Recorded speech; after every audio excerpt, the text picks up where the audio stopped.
I'm grateful for this legislation. As the mayor mentioned, in development, time is money. I think the Space Needle was built in 400 days. Sometimes it takes more than 4 years to get some of our housing projects done. We can do better. That's John Scholes, president and CEO of the Downtown Seattle Association, talking about a new ordinance for the city of Seattle that will waive design review requirements for buildings downtown for the next 3 years. What's that going to mean for downtown development? And can it turn around a trend of construction in Seattle that's lagging behind where the city was pre-pandemic? Plus, we're just a few months away from Amazon, our city's biggest employer, enforcing a requirement to have its workers in office 5 days a week. How will that affect our local economy, which, according to the City of Seattle's forecast, is facing some challenges in the years ahead? We are discussing these topics and a whole lot more this week on Seattle News, Views, and Brews, your coffee break political podcast. I'm Brian Callanan. I am a host on Seattle Channel, and the views expressed here are mine. My usual co-host, David Croman, is on leave, and so I am happy to have with me John Scholes, president and CEO of the Downtown Seattle Association with me. John, I should have mentioned you're also the host of the Seattle City Makers podcast.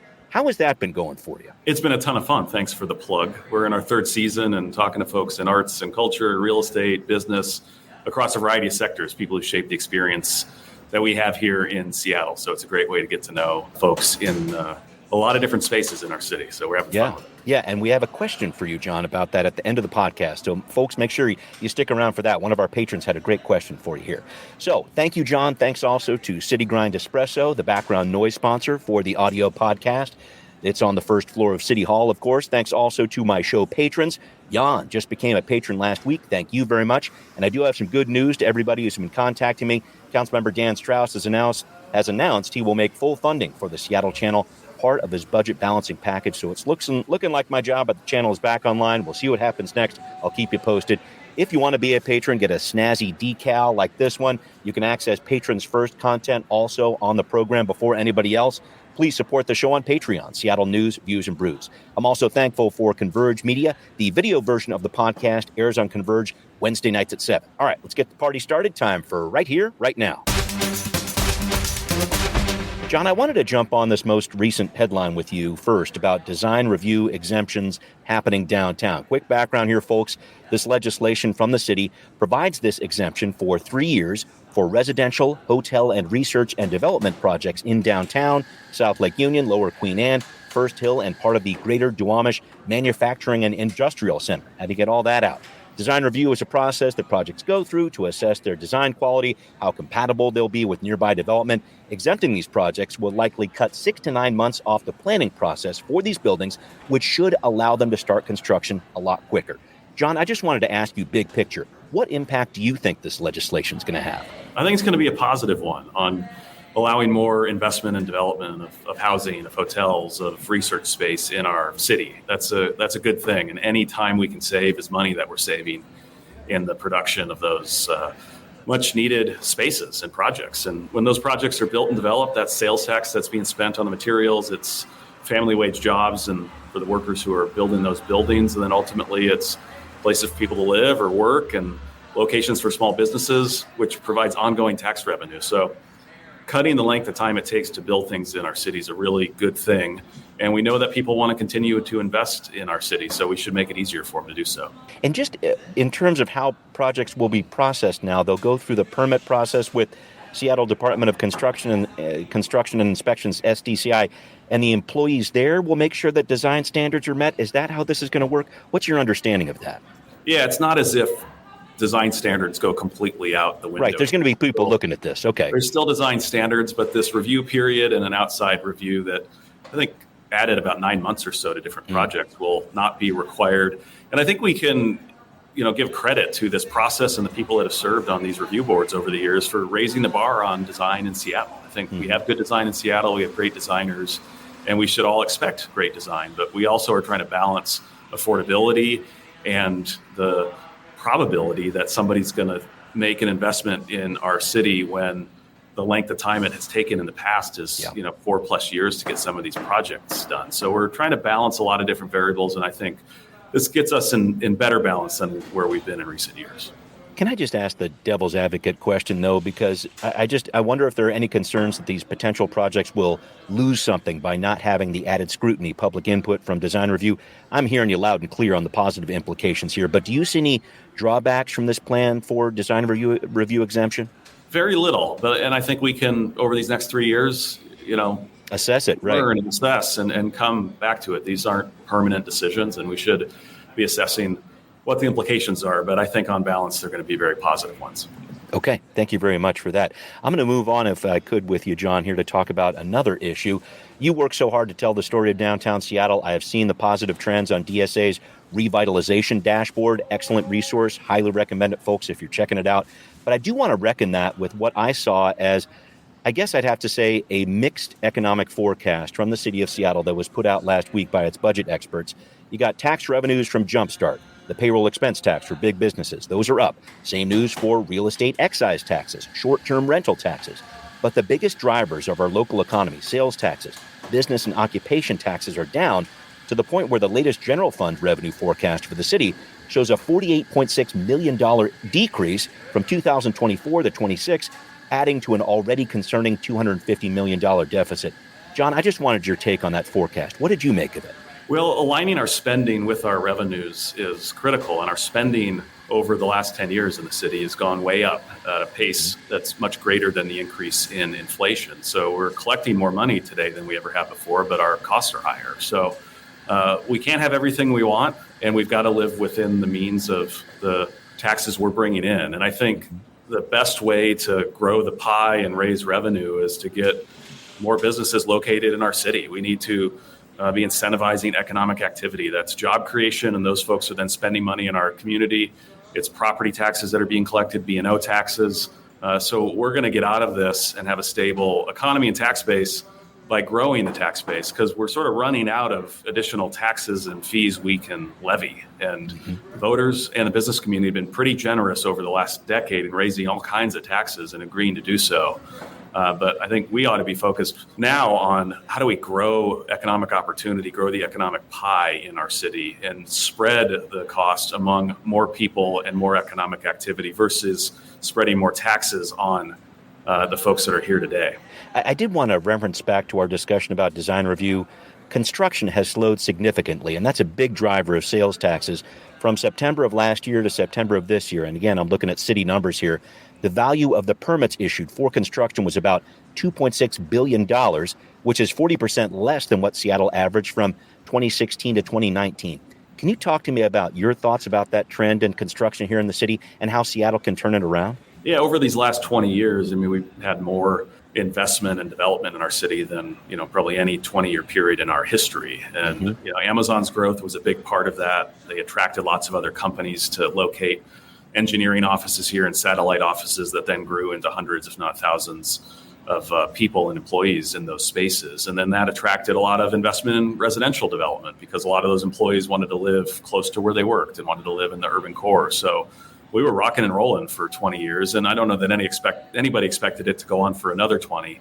Right. But certainly the pandemic and the increased inflation and interest rates brought a lot of that investment to a slower pace. So I think we will get back to a more normalized level of investment in our city. We're probably not going to see the same levels that we saw and shouldn't expect to see the same levels as we saw over these last 20 years. But Seattle remains a desirable place for folks to invest. A couple months ago, Holland Development broke ground on another housing project, Tower Downtown, after having really strong performance on leasing up a building they opened earlier this year. So Seattle's still desirable despite the headwinds from high interest rates and high construction costs. And I think we need to be more reasonable about the level of development we can expect over the next decade and plan accordingly. Yeah, that's fair. I guess you live and breathe this stuff, John. Are there certain metrics that you're hearing about and you're studying that indicate some different signs of life downtown? And I mean that in a positive way, because I know there's been some good trends there. We're going to touch on returning to work in a little bit, but what other things are you seeing there that show some good signs to you about downtown? Yeah, the bright spots have been, one, a record number of people living downtown, and we still have 6,000 plus units under construction, which is more than just about any downtown west of Chicago. So the residential storyline is a really strong one. Visitors are back in our city, back in our downtown at numbers comparable to 2019, particularly in the summer season, near record cruise season this year. We expect nearly 300 boats to come through Seattle next season, which will be a new record. So the visitor industry, which is really important to our city, is really helping to stabilize small business, think cafes and restaurants, but also hotels and arts and cultural attractions as well, and that benefit from visitors. So the return of residents and the return of visitors have been two really strong storylines for our downtown and for the entire city. Very true. All right, we're going to talk about another metric that I know is a concern for John and for everybody else around our area. It is time to get back to work. Employees of Amazon have to take that literally when it comes to heading into the office in January 5 days a week. How is that going to affect Seattle? It's time for us to punch the clock and discuss the details coming up on Now Hear This. Well, in case you hadn't heard, folks, Amazon CEO Andy Jassy has informed his employees in Seattle they're going to be returning to work 5 days a week starting January 2nd of next year. As you might imagine, that has caused some different reactions among the company's roughly 50,000 workers in Seattle. But returning to in-person work is part of a trend that Mayor Harrell spoke about in his State of the City address back in February. His downtown activation plan is encouraging more people to live downtown and come back to work downtown, too. Our downtown activation plan is gaining momentum as we activate downtown. Here are some statistics. More than 106,000 residents are now living downtown. Over 80,000 workers come to their offices Monday through Friday. Let me repeat that, Monday through Friday. John, you've spoken to the press about this. You called this policy from Amazon to get people back to work 5 days a week a home run for downtown. So let's touch all the bases here if we could. What effect do you think Amazon's return to work is this policy? What do you think it's going to be? It's going to mean more customers for small businesses around their campus and throughout downtown. And I think it's going to be influential to other employers' decisions around increasing their in-office requirements. And we saw that to a degree after Amazon came back to 3 days a week. And I think we'll see it as well once they come back to 5. And I think already having some influence based on their announcement. And I think it's a trend that will continue. I think employers, and certainly we believe, we're better together. And the office is still very relevant to creating great culture and strategy into great companies and organizations and their performance. And being downtown is as well. I mean, I think whether you're together in the office or you're together in the other places, you can be together as a team, as a company, as an organization in the downtown environment. That's good for your culture. It's good for your customers and clients. And more and more companies are making those decisions. Amazon being the biggest employer in our city and the biggest in downtown, when they make those decisions, lots of other people feel it in really good ways. And it's going to affect the return to work numbers, I would imagine, which I know are lagging behind other big cities. Can you touch on that issue, please, John? Because I know you study this very closely. You want to make sure that there are offices that are occupied, et cetera. What have you been seeing? What trends are you looking at right now? Yeah, we're at about 58% of folks back in their offices 3 days a week or more relative to the same period in 2019. And for the last 6 months, we've had around 90,000 average daily workers. And that's been the best performance since February of 2020, but we still have a ways to go to get back to or close to those numbers from 2019. And we do lag a number of other cities around the country that move back into the office and into their urban cores faster than we have. Mm-hmm. If you relied on public transit to get a lot of workers here and you had public health restrictions in longer than other cities, those two factors seem to have played a pretty significant role in slowing the return to office. But I think it's been clear all along what leaders of organizations and teams believe when it comes to where they do their best work. Their ability and sort of decision-making on when they were going to implement those requirements has evolved, but it's been pretty clear since mid-2020 what folks who are in decision-making roles largely believe. Not everybody. There's certainly companies that have gone fully remote or may stay in a hybrid arrangement for some time, but I think there's a lot of momentum about being back together because people believe we're better together. I agree in many ways. I know it's been happening at the city of Seattle in terms of employees coming back to work there. But if I can go down that path a little bit further with you, John Talton, wrote about this in the Seattle Times. You got companies like Microsoft on the east side of Lake Washington saying, hey, if productivity doesn't go down, we don't need to change our in-person work policy. You don't need to come in every day. Are you concerned at all that other companies that offer remote work in other cities could be more attractive to workers who might not want to have to come into work 5 days a week? How do you wrestle with that? I think downtowns are going to continue to compete with the advantages and assets that made them desirable places for workers and everybody else before the pandemic. And those are, assets and amenities that may not be attractive and enticing to every employee in the workforce, but are attractive to lots of folks. The ability to go out to a great happy hour with your colleagues after work, or take in a Mariner game, or go to the new opening at the Seattle Art Museum, and not have to get in your car and drive 30 minutes to do that, but wander down the street. The ability to be in the incredible atmosphere that's going to be created when we host World Cup in June of 2026 for 5 or 6 weeks, when you got 750,000 soccer fans from around the world that descend on Seattle. I mean, that's going to be an experience and environment that you're not going to get in a suburban office campus. You're going to get it in the middle of downtown. And so those advantages and assets and attributes are the same as they were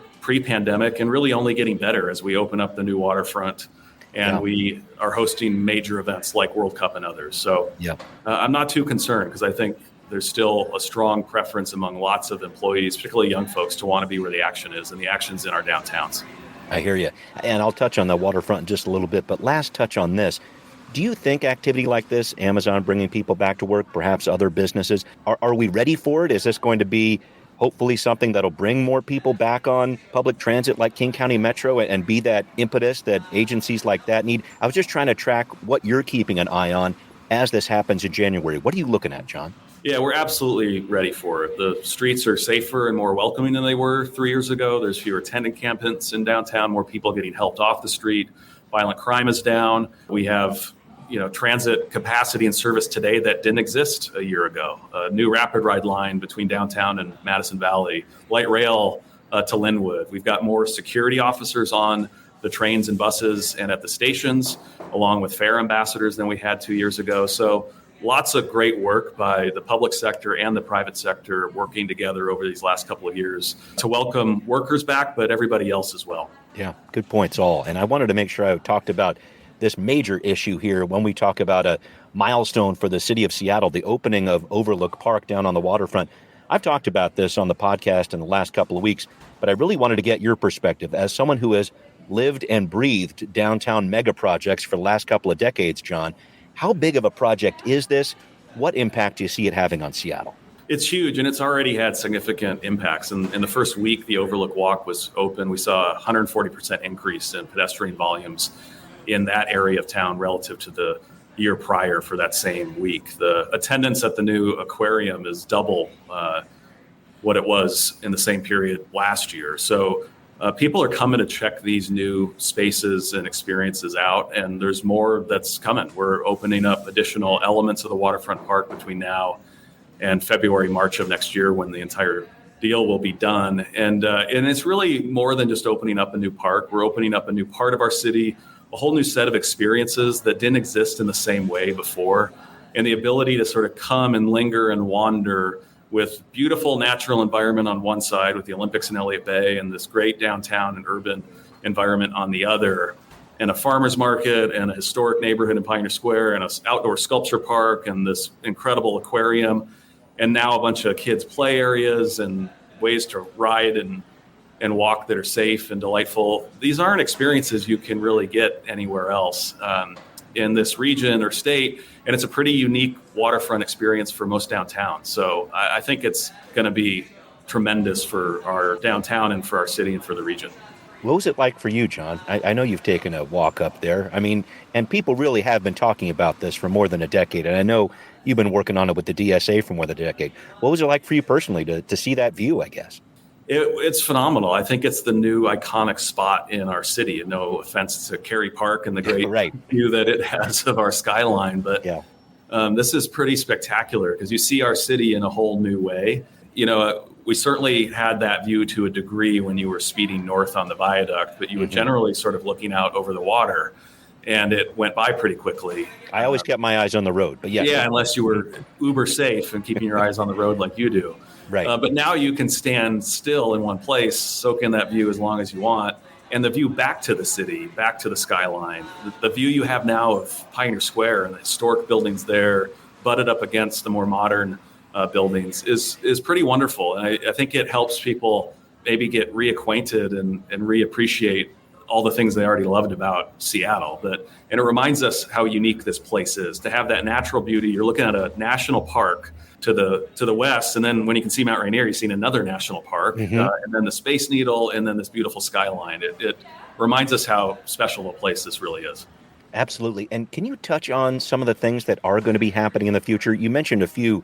I was just trying to figure out activating this space and keeping it safe. Can you talk about some of these long-term plans ahead for Overlook Park? Because it's a gem of a resource. I know the city wants to keep it that way.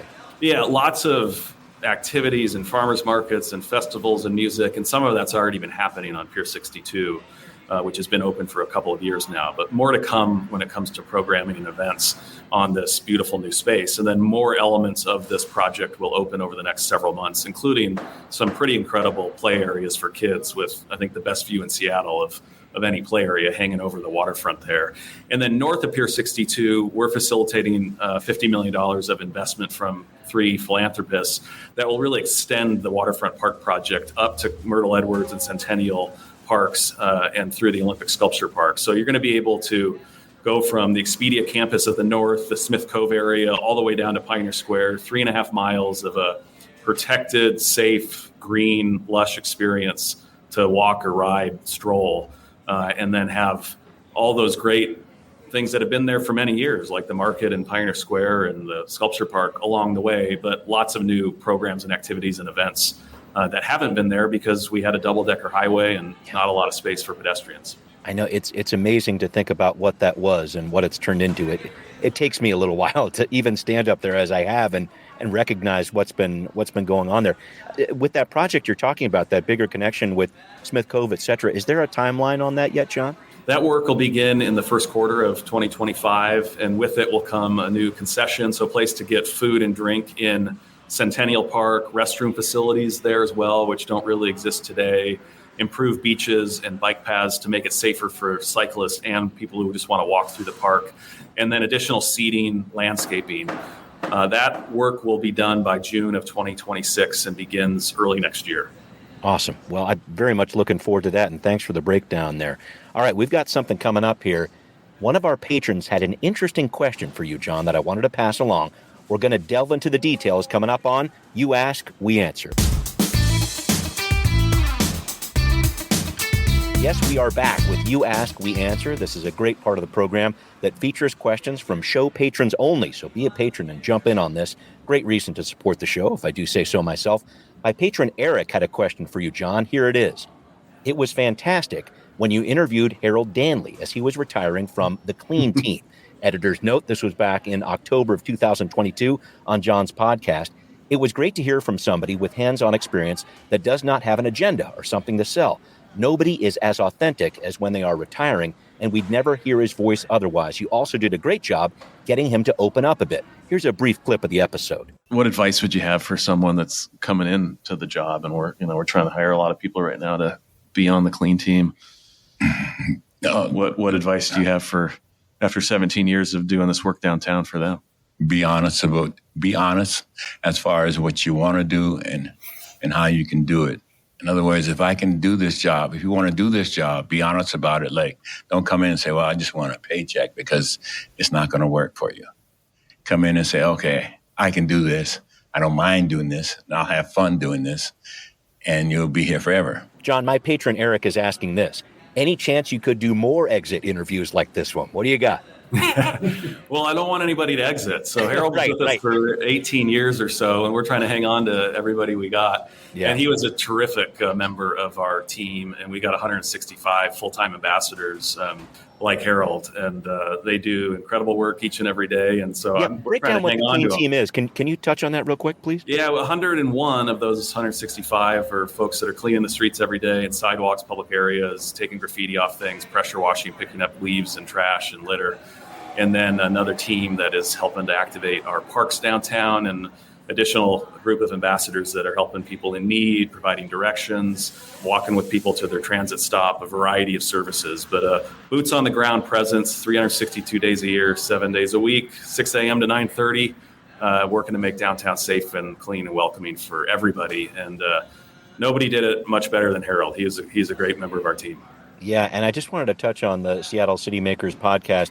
You've been doing it, you said, for 3 years now, and I guess I just wanted to talk about what that was like. Are people stopping you on the street and saying, hey, aren't you John Scholes from the Seattle City Makers podcast, or what's it been like? Well, I got no video for ours. We're just audio, so maybe not as recognizable, Brian. But we've really enjoyed it, and we, coming out of COVID, we thought bringing people closer together, helping people to get to know folks they might know through the media or reading a story, or they might have been acquainted with them, but trying to get to know people that love and care about our city or making great things happen, help them get to know each other a little bit better, would only over time produce great things for our city. So that's a bit of the premise of it, and I think it is helping people get connected and learn about the story of a wine bar they might have gone to for 3-4 years, but never quite understood how it came to be and who the owner was and what brought them to create that great experience. So that's a little bit of what we're trying to do, and we're having fun doing it. Yeah, when Joe Fougere from Tutabella brought a pizza to Barack Obama. I mean, there's a lot of good stuff there. Challenges of doing it, John? Favorite parts of podcasting? What's on your mind with it?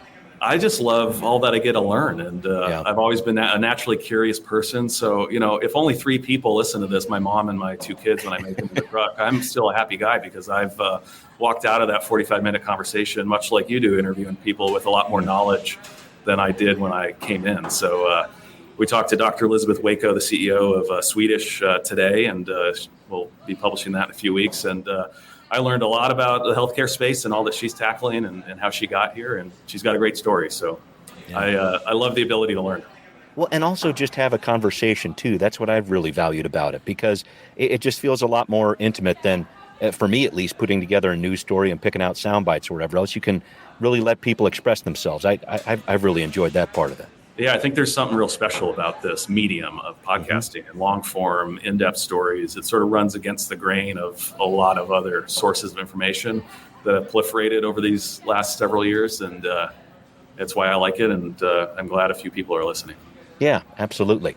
Well, John, this has been a real treat. I really appreciate you being on the show with me. We do need to wrap up, though. We had one last question from one of our other patrons, Rob, who asks this. Here we go.